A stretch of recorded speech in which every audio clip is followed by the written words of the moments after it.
Apa saja sih faktor-faktor penyebab terjadinya tantrum ini, Kak Ari? Oke, kalau dari faktor internalnya ya kita tahu masing-masing anak itu kan lahir dengan karakteristik yang berbeda-beda ya. Kepribadian mereka berbeda, temperamennya berbeda. Seperti yang tadi sempat aku mention ya, di usia anak 2 tahun itu memang cara berpikir anak itu berubah.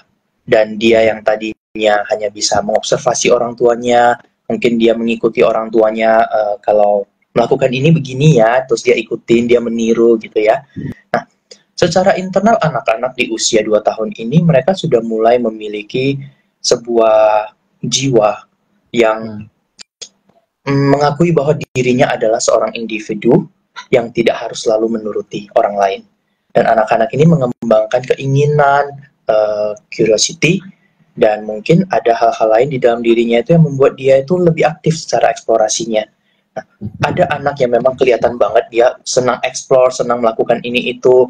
Nah, kalau bapak ibu yang punya anak kan pasti notice ya, anak-anak waktu masih merangkak, masih duduk itu mungkin cute ya, agak diajak main, diajak ngobrol, masih ketawa-ketawa, but biasanya setelah anak sudah mulai jalan nih, nah dia sudah mulai jalan, tangan kakinya sudah mulai lebih bebas, kebanyakan anak itu sudah tidak terlalu suka lagi dikekang sama orang tua, digendong aja kadang nggak mau. Nah, karena ini memang secara karena secara internalnya anak-anak ini kayak baru menemukan skill baru nih gitu. Wih, aku bisa megang barang, wih aku bisa jalan ke sini, jalan ke sana, dan secara internal setiap anak itu punya sebuah rasa ingin tahu, sebuah dorongan untuk mengeksplorasi lingkungan.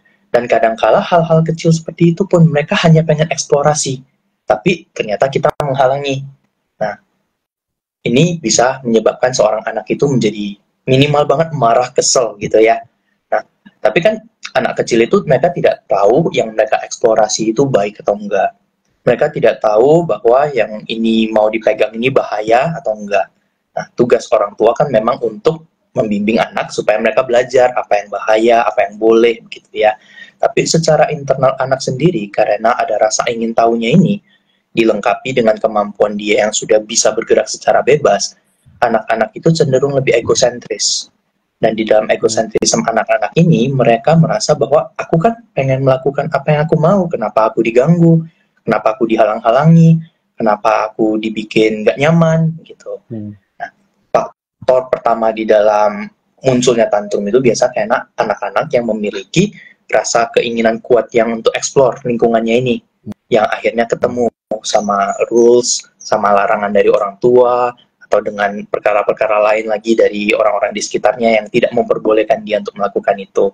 Nah, tapi dari faktor internal anak-anak seperti itu kan memang mereka sepertinya pengen bebas.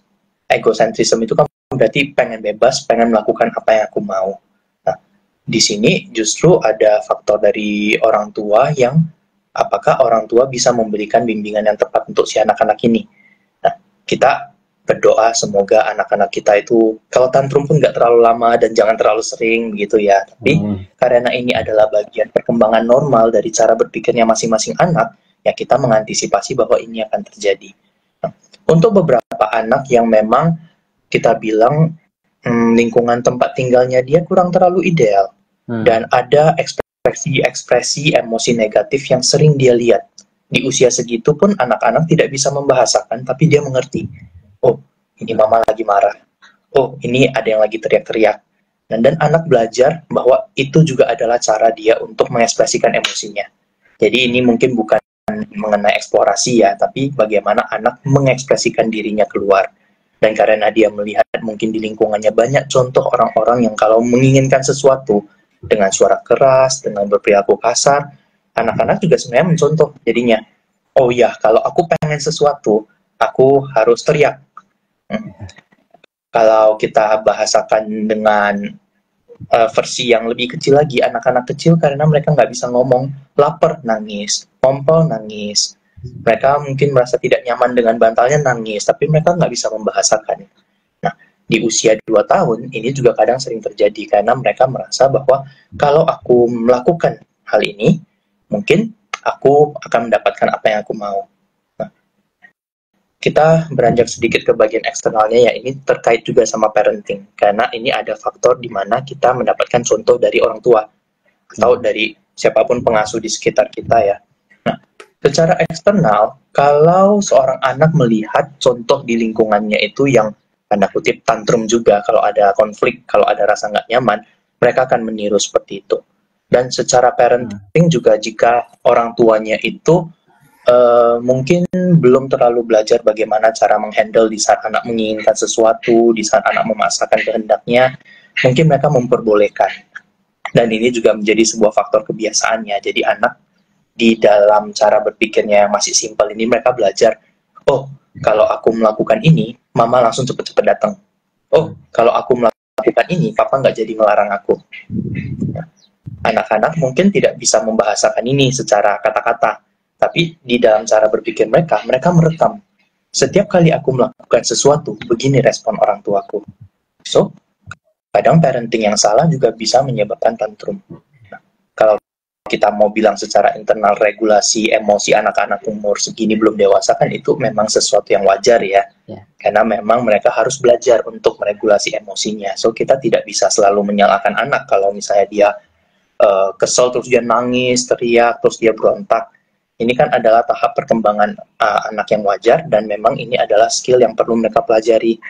Nah, but secara faktor eksternal, kalau dari orang tua tidak siap untuk menyambut perilaku-perilaku seperti ini dan malah melakukan praktek parenting yang salah, perilaku-perilaku ini justru akan menjadi kebiasaan. Anak mungkin akan malah menggunakan ini sebagai alat untuk mendapatkan apa yang dia mau. So, walaupun memang di dalam diri setiap anak itu ada regulasi emosi yang tidak dewasa, mungkin di dalam diri mereka juga ada keinginan yang kuat untuk mendapatkan apa yang mereka mau. Faktor eksternal yang penting itu juga adalah bagaimana kontribusi orang tua untuk merespon di saat anak-anak melakukan ini. So, kalau kita bilang faktor internal anak itu kan terjadi secara natural ya, mereka kalau minta sesuatu nggak dapat ya mereka nangis karena mereka tidak tahu cara lain untuk mengekspresikan kekecewaan, kesedihan, kemarahannya mereka. Nah, tapi faktor eksternal orang tua juga sangat ngaruh. Dimana kalau orang tua mempraktekkan cara intervensi yang salah di saat anak mungkin belum sampai tantrum, tapi sekedar mengekspresikan dirinya dengan caranya yang anak-anak ini, dan orang tua memberikan respon yang kurang tepat, ini akan menambah resiko munculnya tantrum. Nah, so kita tidak bisa bilang ini adalah pasti gara-gara orang tuanya gitu. Itu kita nggak ngomong seperti itu ya. Dan kita juga nggak bisa selalu bilang, anaknya aja yang cengeng, anaknya yang pemarah, seperti itu. Tapi ini biasanya merupakan kombinasi dari dua hal. Nah, secara natural anak-anak memang terdorong untuk ke arah itu, tapi dari lingkungan juga perlu mengajarkan bagaimana cara dia menahan diri, meregulasi emosi, dan lain-lain. So, biasanya kalau ada anak yang tantrum, itu kita selalu melihat kira-kira faktor utamanya itu lebih kemana, internalnya atau eksternalnya.